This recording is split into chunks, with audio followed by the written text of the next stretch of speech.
Quand les nouvelles s'affolent, Métropole fait le point. Le point tous les matins, à 8h, simultanément sur Radio et Télémétropole. Le point est une courtoisie de MSC Trading, Digicel et la Banque nationale de crédit, BNC. Mesdames, Messieurs, bonjour. Merci de nous rejoindre sur Métropole. À l'heure de la rubrique Le Point ce matin, pour vous la présenter, Georges Allen est au micro. Nous allons parler économie et nous allons parler également politique parce que l'invité que je reçois ce matin le dit toujours, la politique et l'économie sont intimement liées et aussi quand il y a de l'instabilité politique, ça se fait sentir au niveau du secteur économique. Kessner Farrell, bonjour. Merci d'être avec nous ce matin. Merci Georges pour l'invitation. Ce n'est pas la première fois. Malheureusement, je n'apporte pas toujours de bonnes nouvelles. Donc, oui. C'est préférable d'avoir des informations bien structurées pour prendre de bonnes décisions. Oui, Kessner Farrell, on va essayer d'entrer de plein pied dans l'actualité. Aujourd'hui, nous parlons de financement local des élections, local, national ou domestique, et les concepts sont multiples. Donc, ce n'est pas pour la première fois qu'on utilise ce concept, mais un jeune de ma génération entend pour la première fois des élections qui seront localement financées aujourd'hui. D'aucuns diraient que c'est une bonne chose pour le pays. En effet, un pays qui se dit souverain devrait normalement financer ses propres élections. C'est un acte de souveraineté. Et vous appelez votre population pour voter, donc c'est votre droit, votre devoir également, de pouvoir le faire. Et vous l'avez bien dit, puisque avant que vous soyez né, il faudrait savoir que les élections étaient organisées par le gouvernement. Donc il était tout à fait normal que le gouvernement puisse trouver de l'argent. Mais avec la mise en place du conseil électoral, j'allais dire permanent, malheureusement, jusqu'à présent provisoire. Oui. Donc, très souvent, nous sommes dans la permanence du provisoire. Exactement. La communauté internationale donne un soutien extrêmement important. Jusqu'à maintenant, vous retrouvez presque les élections étaient financées par la communauté nationale. Ce n'est pas une mauvaise chose de le faire, mais ça demande qu'il y ait une certaine planification, que l'on puisse savoir à l'avance combien d'élections que vous allez réaliser pendant l'année. Et le budget, c'est un support pour pouvoir déterminer comment vous allez anticiper tout ce que vous aurez à faire. Donc voilà la raison pour laquelle aujourd'hui, après les élections, je pourrais dire ratées du 25 octobre dernier, on se retrouve encore à parler d'élections en Haïti. Et comme les étrangers ont dit qu'ils n'allaient pas financer, donc on est obligé de le faire. Donc, c'est une expérience haïtienne. Vous parlez de planification. Il faut qu'il y ait au préalable une planification pour l'organisation, le financement local des élections. Mais ce n'est pas le cas aujourd'hui parce que c'est comme une surprise. C'est à la grande surprise de tout le monde que la communauté internationale a annoncé le non-financement de ces élections. Donc, côté planification, au dernier moment, ça montre qu'on n'était pas prêt. C'est ça. Au dernier moment, donc on se retrouve avec une situation, une facture de 55 millions de dollars américains. Je peux vous dire que ça fait de l'argent. Pour mettre 55 millions de dollars américains, le gouvernement a dû trouver un mécanisme pour le faire, surtout éviter que ce soit un financement monétaire, d'aller à la Banque centrale, comme certains le disaient, pour financer les élections, surtout prendre des gouttes pour le faire. Donc maintenant, ça va déranger, dans la mesure où on aurait pu prendre 55 millions de dollars américains pour financer soit l'éducation, soit l'environnement, ou encore d'autres priorités que nous avons dans le pays. Maintenant, c'est la priorité des priorités, ce sont les élections. Le gouvernement dit avoir déjà identifié les sources pour le financement local. On va en parler dans quelques minutes, mais juste avant, essayons de voir quels auraient été l'impact sur l'économie si le financement local était fait à partir des fonds de la BRH?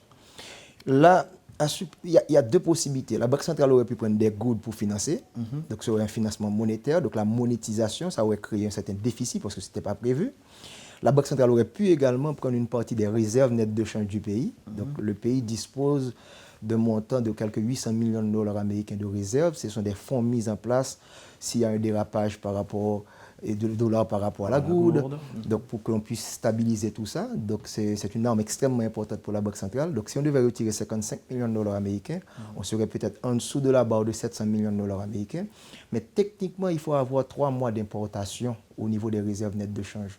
Donc lorsque les réserves diminuent, ça peut inciter ce qu'on considère particulièrement des mouvements spéculatifs par rapport au dollar. Donc voilà la raison pour laquelle il est préférable que le gouvernement trouve d'autres stratagèmes au lieu d'aller à la Banque centrale directement et de le faire en quelque sorte. Mais un profane dirait que c'est rien, 55 millions ôté de 800 millions de dollars, c'est comme je vous disais, une goutte d'eau dans l'océan. Tout à fait, mais ces réserves ont un objectif bien déterminé. Par exemple, s'il y a un dérapage, il y a des mouvements spéculatifs, la Banque centrale doit avoir les moyens pour intervenir en vendant des dollars. Donc si les réserves diminuent, ça lance un mauvais signal. Et des spéculateurs, ça existe à travers le monde, pourraient dire, ah, si la Banque centrale a moins de capacité pour intervenir sur le marché, donc on va provoquer. Parce que lorsque le dollar s'apprécie, il y a des gens qui font de l'argent. Donc voilà la situation pour laquelle, en utilisant les dollars, ça aurait été un mauvais signal quand les réserves auraient diminué. Et si la Banque centrale aurait utilisé des goods en finançant ces élections, ce serait une dette envers la Banque centrale. Donc ça aurait mis beaucoup plus de goods en circulation dans l'économie. Et comme il n'y a pas beaucoup de dollars à venir, ça aurait provoqué en quelque sorte une dépréciation de la monnaie locale par rapport au billet vert. Le gouvernement, je le disais tout à l'heure, dit avoir déjà identifié les sources pour le financement local des élections. Il y a le ministre de l'économie et des finances, Yves Romain Bastien, au moment de faire le dépôt de la du projet de loi de finances au Parlement, qui a fait savoir que ces sources-là sont l'APN, les Moulins d'Haïti, la BNC, et puis il y a une autre institution qui m'échappe pour l'instant, mais il a parlé de dividendes, la BRH, merci, la Banque centrale. Il a parlé de dividendes que ces institutions-là devaient à l'État haïtien, mais le sujet n'était pas à l'ordre du jour, on n'en parlait pas beaucoup. Tout à fait. En fait, ça doit être un problème structurel. Donc, il faudra que ces institutions, ces entreprises publiques, dans le sens où ça appartient à l'État, donc les dividendes versés par les institutions devraient faire partie des ressources domestiques. Donc, c'est une bonne occasion pour dire qu'il faut que ces institutions, chaque année, puissent publier leur bilan, leur état financier, parce que ça nous appartient comme contribuables, comme citoyens haïtiens. C'est bien malheureux que l'on sache finalement voilà où trouver l'argent. Oui, c'est un peu étonnant ça. Vous voyez? Donc, on se réveille un beau matin, on apprend que des institutions devaient de l'argent à l'État. Donc les dividendes, c'est quoi? C'est ces institutions qui, comme toute institution privée, font des activités, ont des coûts, ont des recettes, il y a des profits. Pour qu'il y ait dividendes, il faut qu'il y ait profit. Donc, comme c'est des institutions publiques, ils doivent remettre leurs profits, que ce soit la BNC, les Monnaies d'Haïti, la BRH, au ministère de l'Économie et des Finances qui gère le trésor public. Donc, si on gère mieux ces institutions, il y aura beaucoup plus de ressources domestiques. Il n'y a pas que les recettes fiscales, il n'y a pas que l'impôt locatif, il y a d'autres ressources que l'État pourrait dégager. En fait, on va dans le budget dans quelques instants, vous allez voir, les autres ressources de l'État sont assez faibles parce qu'on ne trouve pas ces institutions à faire des profits extrêmement importants. Donc, voilà comment c'est bien de pouvoir tirer de ces dividendes pour éviter un financement monétaire. Mais comme je vous dis, on aurait pu prendre ces dividendes également pour augmenter les dépenses d'investissement de l'État dans le cadre des objectifs de développement durable.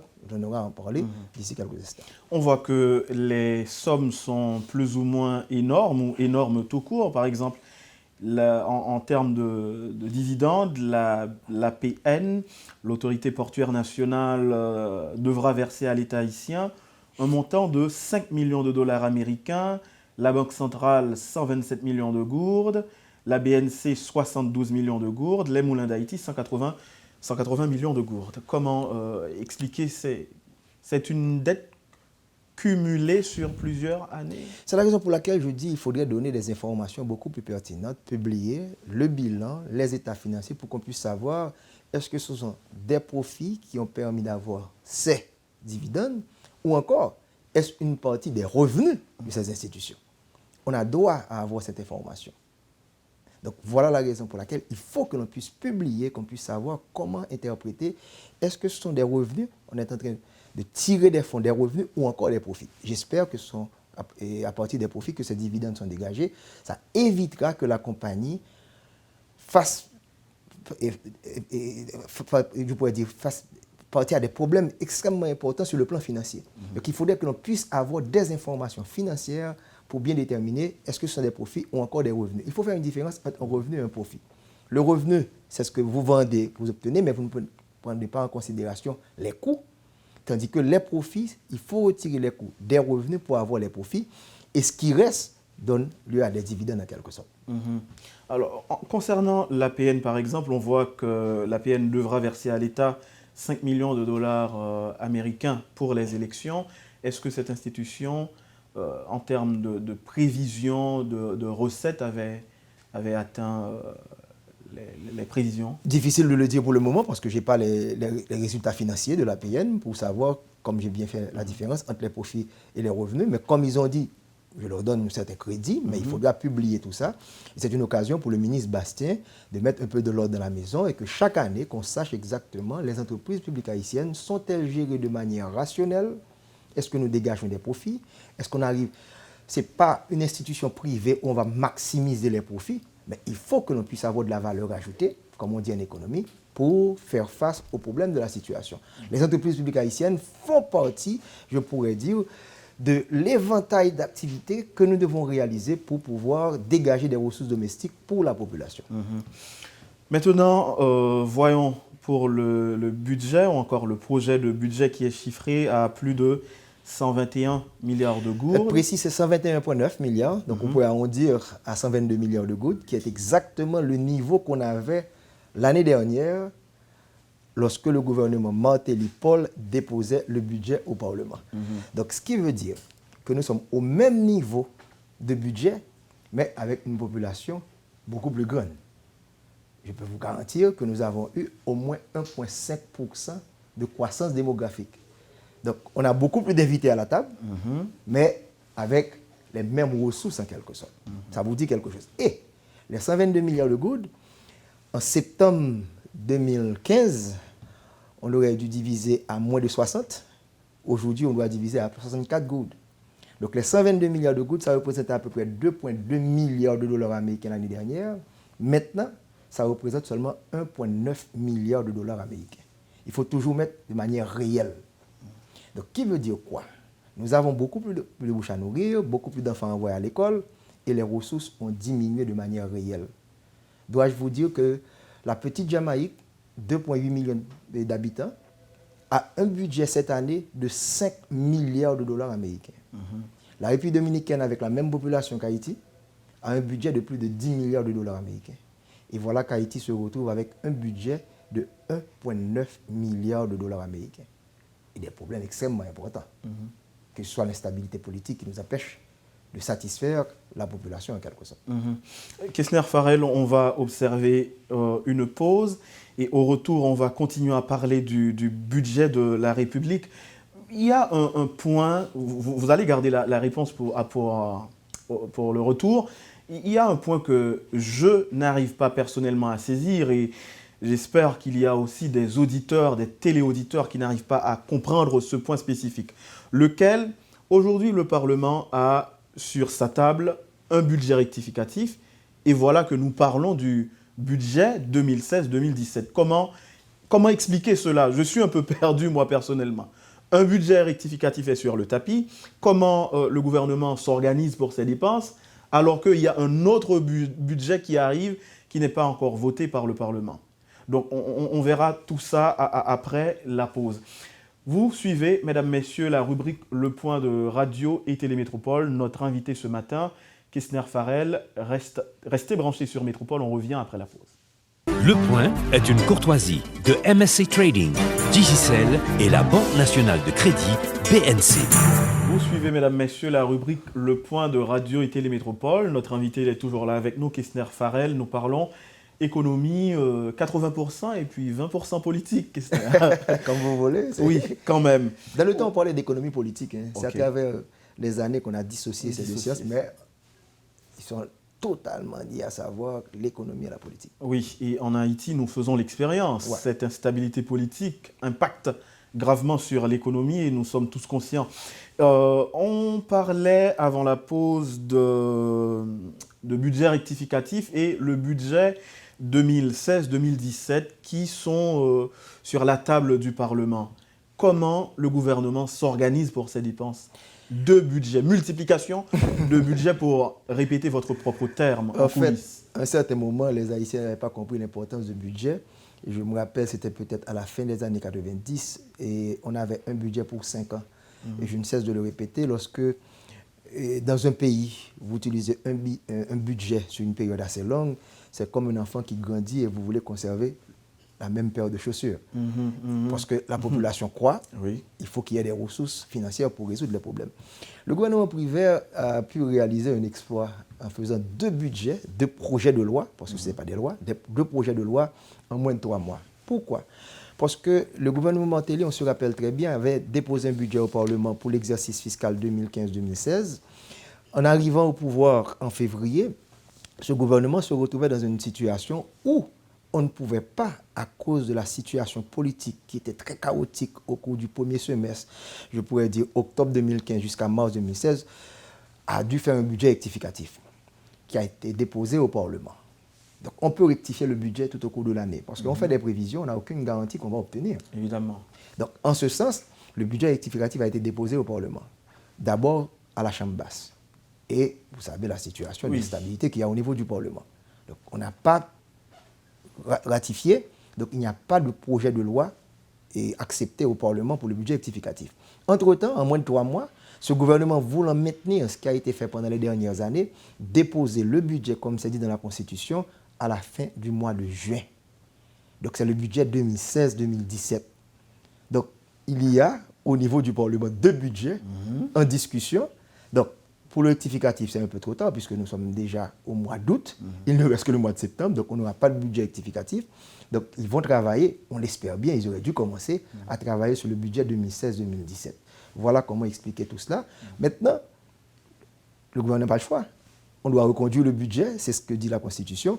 Donc c'est le budget de l'année dernière, laissé par M. Martelly avec M. Paul, qui devait normalement être exécuté pour le moment. Du train où vont les choses, on peut, je ne sais pas, supposer que le Parlement ne va pas ratifier le budget 2016-2017, ou encore il prendra du temps pour le faire. Oui. Et ça fait un mois de retard déjà. oui, un mois de retard. Et le gouvernement, qu'est-ce qu'il aura à faire dans ce cas? Bon, si ce gouvernement est en place en octobre, on va encore utiliser le budget qui a été mis en place par l'équipe Martelly-Paul. Et les prévisions? Bon, comme c'est à peu près 122 milliards de gouttes, mais il y a eu des réallocations. Donc c'est la raison pour laquelle il faut que ce Parlement, finalement, décide de travailler pour qu'on puisse avoir une loi des finances le 1er octobre prochain.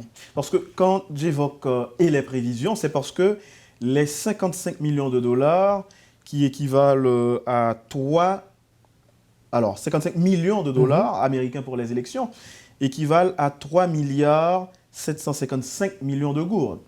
Donc, si le budget n'est pas voté, comment le gouvernement va... Puisque ce montant ne faisait pas partie du budget Martelly, comment on va l'exécuter? Ce montant est inscrit dans le budget. Donc, voilà des parlementaires qui demandent des élections. Pour qu'il y ait des élections, il faut que l'on puisse vraiment voter ce budget pour mettre ça en place. C'est exactement un point d'achoppement, je pourrais dire. Tout à fait.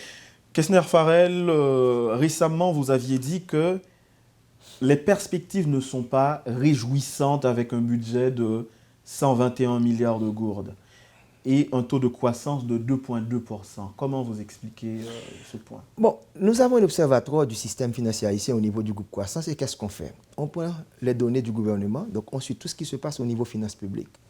Donc le gouvernement est très ouvert, très transparent à ce niveau-là. On a eu le budget et on a regardé exactement toutes les prévisions, pas simplement pour cette année, mais on regarde ça dans la perspective 2016-2030. Haïti a signé en septembre dernier, le gouvernement Martelly, les objectifs de développement durable. Les ODD. Les ODD. Qui veut dire quoi? On a pris l'engagement pour éliminer la pauvreté en Haïti d'ici 2030. Mais dois-je vous rappeler qu'on avait pris des engagements en 2000 pour réduire de moitié la pauvreté en 2015. C'était les OMD, les objectifs du millénaire pour le développement. Avant de parler de budget, il faut d'abord voir quelle est la grande vision, quel est le plan stratégique. Donc Haïti a signé les ODD, c'est le grand plan planétaire, mais nous avons également notre plan local, le PSDH, plan stratégique de développement d'Haïti, qui a été mis en place après le tremblement de terre. Pays émergent en 2030, donc il y a une coïncidence. Donc, en ce sens, pour qu'on puisse faire ça, atteindre ces objectifs, il faudra qu'on puisse mettre de l'ordre dans la maison, avoir un budget. Il faudra que l'on puisse croître à un rythme de près de 10% l'an pour éliminer la pauvreté d'ici 2030. Et voilà dans le budget déposé au Parlement, comme j'ai dit, très réaliste, mais pessimiste. On prévoit seulement 2,2% de croissance. L'année dernière, on avait prévu 3,6%. Et la Banque centrale nous dit qu'on serait autour de 1%. Et quelle a été la réalité? On est à un rythme de 1,5% selon la CEPAL pour le moment. OK. Donc, qui veut dire 2016, on ne va pas obtenir les 3,6%. On parle de 1,5% et la Banque centrale pourrait aller à 1%. Mais ça dépendra de comment la nature va nous traiter pendant les 2 prochains mois. Si la nature est clémente. La saison cyclonique. Oui. Au moment où nous parlons, une il y a chance une au dépression qui arrive. Ouais. C'est comme un match de football. Il y a 2 mi-temps. Une première mi-temps où il va y avoir, pendant de saison cyclonique, ça commence en juillet. Juillet, assez clémente. Mais nous entrons exactement dans la période dangereuse, ce qu'on pourrait appeler l'œil du cyclone. Qui veut dire, si on subit 3 cyclones dans les 2 prochains mois, le 1% ne sera même pas là. Donc ce sont les 2 facteurs, en général, qui posent problème pour la croissance économique en Haïti. L'instabilité politique, Qui est une tempête permanente. une tempête permanente, et qui alimente la saison cyclonique parce que, en raison de cette instabilité politique, de ne pas mettre le budget en place, vous n'arrivez pas à résoudre des problèmes au niveau des bassins versants. Donc, la vulnérabilité, la fragilité, donc ça représente un cercle vicieux qui empêche le pays de croître au rythme de 10% nécessaire pour qu'on puisse éliminer la pauvreté.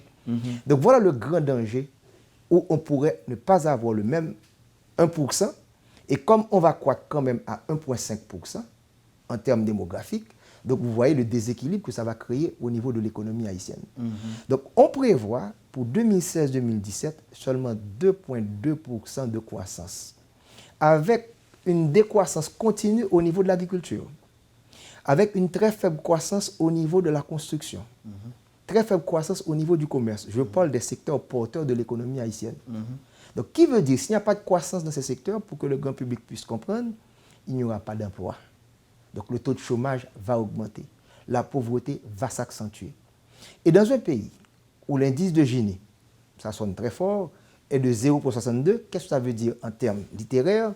Lorsque vous avez un indice de Gini aussi élevé, proche de 1, eh bien, ça veut dire que la croissance la richesse qui est créée est très mal redistribuée. Donc, lorsqu'il y a faible croissance, les pauvres deviennent encore beaucoup plus pauvres. Ça tend à s'accentuer en quelque sorte. Donc, ce n'est pas parler simplement d'économie, mais c'est quel impact ça va avoir sur le plan social et qui va alimenter les tensions sociales, qui va décourager les investissements privés et l'instabilité politique qui empêche que nous ayons des investissements publics. Donc, vous vous retrouvez dans un cercle vicieux, pauvreté, instabilité politique, tension sociale, difficile à briser en quelque sorte. Pas plus tard que la semaine dernière, il y a l'industriel Georges Sassine, qui est le président de l'ADI, l'Association des industries d'Haïti. Il avait qualifié le budget de la République, le budget 2016-2017, de payroll. Est-ce que vous partagez l'avis? Vous avez un qualificatif particulier que vous... Ce qu'il entend par là, c'est lorsqu'il regarde les salaires et traitements, on va pouvoir comprendre ce qu'il a dit. Le budget est composé de 2 parties. Je reprends encore ce que j'ai dit peut-être 3 ou 4 mois lors de ma dernière intervention ici. Ce sont les entrées et les sorties. Comment on entre de l'argent dans le budget haïtien? De 3 façons. Les ressources domestiques, les dons et le financement. Les ressources domestiques, 77 milliards de goudes qu'on compte entrer dans le budget national. Au niveau des dons, 30 milliards, ça vous étonne parce que j'entends jusqu'à présent des législateurs nous dire que la communauté nationale représente plus de 60% du budget. Si on fait 77 divisé par 121,9, ce n'est pas des mathématiques, c'est l'arithmétique, fraction. Ça nous donne à peu près 63% du budget financé par les ressources domestiques. Mais n'oubliez pas, ce sont des anticipations. C'est si toute chose étant égale par ailleurs, si on va avoir les élections le 9 octobre, le 2e tour en janvier, et qu'il y ait un président en février au Palais national, un nouveau président, qu'on va obtenir, on espère obtenir 77 milliards de goudes. Les 30 milliards de goudes, c'est à peu près 25% du budget. Mais comme on parle de 121,9, si on additionne 77 à 30, on n'a pas encore 121,9. On doit rechercher quelques 15 milliards de financement. Où obtient-on ces fonds? Petro-Caribé, qui était de plus de 20 milliards de gouttes. Quelle est la valeur de Petro-Caribé aujourd'hui dans le budget? Pendant les 4 années de Martelly, c'était 20 milliards de gouttes. Ensuite, ça a été réduit à 10 milliards de gouttes lorsque le prix du baril de pétrole est passé de $100 à moins de $50. L'année dernière, dans le budget, c'était 6 milliards. Cette année, dans ce budget, c'est à peu près 4,9 milliards de gouttes. Mais il ne faudrait pas que le baril de pétrole continue à diminuer comme ça se fait au moment où nous parlons. Okay. Donc, on dépend du prix du baril sur les marchés internationaux. Et on va avoir une partie de bons du Trésor autour de 3 milliards. Voilà comment on va collecter les 121,9 milliards de gouttes. Maintenant, je viens à la question que vous avez posée à M. Sassine. L'argent sort de deux façons, les dépenses courantes et les dépenses d'investissement. Les dépenses courantes, ce sont les salaires et les traitements des employés du secteur public. 2 ans de ça, c'était moins de 30 milliards de gouttes. Est-ce que nous parlons là de fonctionnement? Salaire, pas encore le fonctionnement. Pour payer les employés, pour faire fonctionner la machine, il faut payer les employés. Donc, c'est passé de moins de 30 milliards de gouttes. Dans le budget Martelly, avant de partir, c'est passé à 31 milliards de gouttes. Dans ce budget, c'est programmé à 35 milliards de gouttes. Si on prend 35 milliards, on divise par les 77 milliards, les ressources domestiques, ça fait 45% des ressources domestiques du pays pour payer les employés de l'État. Les 80 000 dont on parle pour le moment. Maintenant, le fonctionnement, les biens et services, achat de véhicules, téléphone, voyage, ça avoisine maintenant près de 18 milliards de gouttes. Donc 35 plus 18, vous voyez combien déjà ça fait dans les ressources domestiques. On n'a pas encore fini. Les transferts et subventions, à peu près 7 milliards de gouttes. Par exemple, un député qui cette semaine a une fête champêtre. Et maintenant, l'intérêt de la dette. Petro-Caribé, ce n'est pas un don. N'oubliez pas, ça fait partie du financement. Maintenant, on commence à repayer Petro-Caribé. Cette année, ce sera 2,7 milliards de gouttes. Ça dépasse des allocations, des crédits budgétaires de beaucoup de ministères, dont le ministère du Tourisme, le ministère de l'Environnement. Et voilà qu'il y a une commission d'éthique et d'anticorruption au niveau du Parlement qui nous dit que cette dette que nous avons contractée avec les fonds de Petro-Caribé, l'argent était mal dépensé. Donc on est en train de payer aujourd'hui un montant d'argent pour quelque chose on n'a pas bénéficié réellement selon cette commission de corruption. Donc vous voyez que les dépenses courantes deviennent maintenant un problème pour l'économie puisqu'on dépense beaucoup plus pour faire fonctionner la grande machine de l'État. Ce qui reste, c'est pour les investissements. Et si on parle d'éliminer la pauvreté d'ici 2030, on aura besoin de beaucoup plus de salles de classe, de beaucoup plus de chambres au niveau de l'hôpital, tout ça. Donc on dépense moins d'argent pour les investissements. Donc je peux vous dire, si vous avez un enfant aujourd'hui de moins de 5 ans, qui en 2030 sera peut-être sur le marché du travail, vous imaginez qu'est-ce qui va se passer lorsque cet enfant aura à payer cette dette en quelque sorte. Voilà comment il faudra voir le budget, les entrées et les sorties. Donc il y a une très mauvaise répartition, je pourrais dire. Oui. Alors parlant de répartition, je le vois là, que 21,22 milliards de gourdes, ce qui représente 17,4% du budget. Et c'est l'enveloppe allouée au ministère de l'Éducation nationale. À l'éducation, tout au moins. Comment expliquer que l'éducation a la plus grande part dans le budget? Les 121,9 milliards de gouttes qui seront collectés par l'État chaque mois et qui vont être alloués à des ministères, je dois vous dire que sous chaque 100 gouttes dépensées dans le budget, le gouvernement va dépenser, l'exécutif va dépenser plus de 90 gouttes.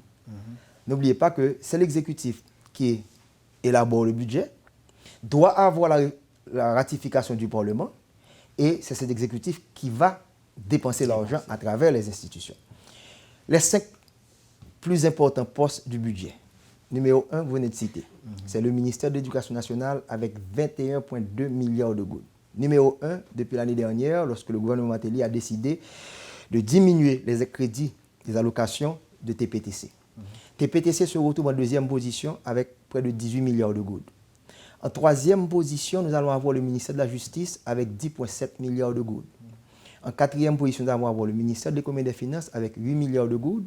Et en cinquième position, le ministère de l'Agriculture avec 7 milliards de gouttes. Est-ce que cette répartition est adéquate selon vous? Bon, n'oubliez pas, c'est l'exécutif qui élabore, mais pour la ratification, le Parlement participe. Ah, ok, il peut toujours avoir des affectations. Exactement. Le Parlement ne peut... La Constitution ne donne pas le droit au Parlement de dire 121,9, ce n'est pas suffisant. Il faut passer à 130. Okay. Ils n'ont pas cette possibilité. Ils ne peuvent pas réduire non plus. Mais ils peuvent faire des réallocations au niveau du budget. Okay. Et la population, de manière organisée, peut également faire des pressions, des propositions, faire du lobbying, aller au Parlement, rencontrer les commissions pour faire des réallocations. L'exécutif n'a pas le monopole dans la ratification, il a le monopole dans l'élaboration. Okay. Et c'est la raison pour laquelle il faudra qu'il y ait une participation pour qu'on puisse influencer les décisions. Donc ceci dit, vous allez voir que avec une telle allocation, le gouvernement va vous dire, voilà les priorités du gouvernement. Maintenant, il va y avoir des élections présidentielles. Bon, je ne pense pas que ce soit Jovenel Moïse ou encore Jude Célestin ou encore Marie Narcisse qui ont beaucoup de choses à nous dire par rapport à ce qu'ils avaient dit l'année dernière. On aurait pu faire les élections, des débats à partir de ce budget. 121,9 milliards de gouttes, comment vous allez allouer, quelles sont vos priorités pour votre première année de mandat à partir parce que de le prochain président héritera de ce budget. Ils pourront faire un budget rectificatif en mars prochain, si toute chose passe. Si tout va pour le mieux. Pour le mieux. On espère le meilleur scénario. Oui. Il faut qu'il prépare le budget rectificatif, mais on devrait avoir un débat autour de ce budget. Parce que ce gouvernement n'exécutera ce budget que jusqu'au 7 février. Le prochain gouvernement, après toutes les promesses faites, aura à exécuter le budget. Je dois vous dire également que le Parlement va obtenir dans ce budget 3,9 milliards de gouttes. 4 milliards de gouttes que le Parlement va obtenir. C'est une augmentation également. Pour quel service qu'on va donner ces 4 milliards de gouttes? Pour ne pas voter les lois, pour ne pas faire de séance. J'aurais pu prendre les 4 milliards de gouttes. Je dis combien de projets de loi, qui ont été passés, de propositions de loi, pour évaluer également le Parlement. Il y a Bernard Gousse qui avait fait un travail assez excellent. Il a comparé le budget du Parlement à la production du Parlement. Oui. Vous voyez, il a dit que voilà combien coûte une seule loi. Je ne me rappelle pas exactement le chiffre. Et c'est l'exercice qu'il faudra faire. Oui, voilà combien coûte une loi. Le Parlement a voté 4 lois seulement pour cette législature. Eh bien, voilà combien coûte. Et les lois coûtent cher. Est-il normal qu'un Parlement qui obtient 3,9 milliards de gouttes, qui est supérieur au ministère du Tourisme, au ministère de l'Environnement, au ministère du Commerce, réunis, et qui ne donne pas les résultats? Ce n'est pas simplement pour le contrôle, mais également mettre en place un projet de loi. La population doit commencer à créer cette pression sur le Parlement. J'ai entendu un sénateur, pas les moindres, une sénatrice qui nous disait qu'il a 7 mois au chômage, mais chômage payé. Chômage payé. Est-ce que ce pays peut se permettre le luxe d'avoir des individus touchant bien, grassement, et ne pas produire, et qui constituent une entrave à la croissance économique et au développement? Oui.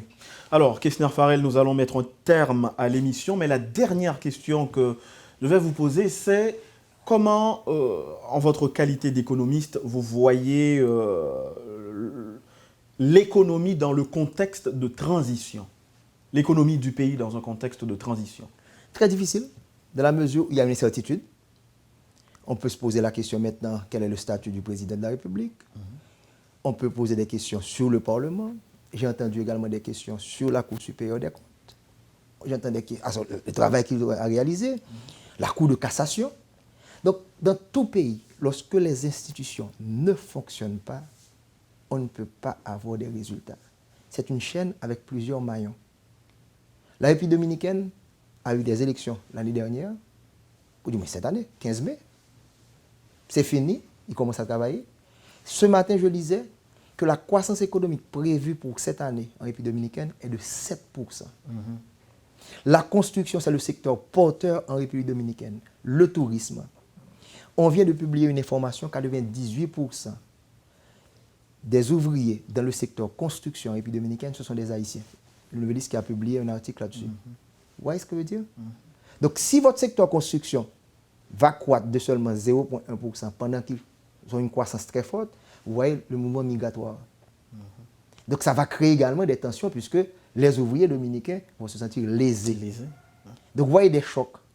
Donc lorsque vous avez sur une île deux pays, c'est le seul cas dans le monde, d'un côté l'instabilité politique, de l'autre la stabilité politique, vous voyez la différence. Oui, énorme, énorme. Donc vous avez 2,2% de croissance pour un produit intérieur brut inférieur à 10 milliards de dollars américains. Ils ont 7% de croissance avec un produit intérieur brut qui va avoisiner très prochainement 70 milliards de dollars américains. Ça fait 7 fois le PIB d'Haïti. Vous avez un revenu per capita inférieur à 1 000 dollars américains. Ils ont un revenu per capita supérieur à 6 000 dollars américains. Donc votre mauvais comportement d'un côté, politique, économique, social, mauvaise répartition de la richesse également, votre incapacité à fonctionner, pose des problèmes pour le voisin. Donc le voisinage également joue sur le plan politique et sur le plan économique en quelque sorte. Donc voilà la raison pour laquelle on devrait comprendre que lorsque nous gérons mal notre pays, on pose des problèmes non seulement pour nous-mêmes, pour notre survie, mais également pour les autres. Et on ne sait pas qu'est-ce qui peut arriver sur le plan même militaire. Oui. Il faut mettre ça également. N'en parlons pas des catastrophes naturelles. Et, je vous le dis, nous entrons dans une période extrêmement difficile. Août et septembre, on n'avait qu'à faire une observation. Oui, et il y a le géologue Claude Prepty qui ne cesse d'alerter sur, bon, je ne dirais pas l'imminence d'un séisme dans le nord, mais quand même, même pas à ce le débat est là. Quand on parle de séisme, on parle de Coupe du Monde. Ouais. Quand on parle de saison cyclonique, nous parlons de ce qu'on pourrait considérer des matchs championnat national. Vous voyez? Maintenant, le problème qui se pose, cette saison cyclonique dans laquelle on se retrouve pour le moment, c'est comme la période carnavalesque. Le carnaval commence à 4 heures, mais les meilleurs spectacles n'arrivent pas à 4 heures. Oui. Ça arrive vers 10 heures. Donc nous entrons dans l'œil du cyclone, les mois d'août et de septembre. Et s'il y a prolongation, on se rappelle la dernière fois, avec Sandy, c'était en octobre. En octobre. Donc les 3 mois, parlant de désastres naturels, représentent vraiment une période incertaine pour l'économie haïtienne. Nous n'avons pas la capacité de subir 2 ou 3 cyclones.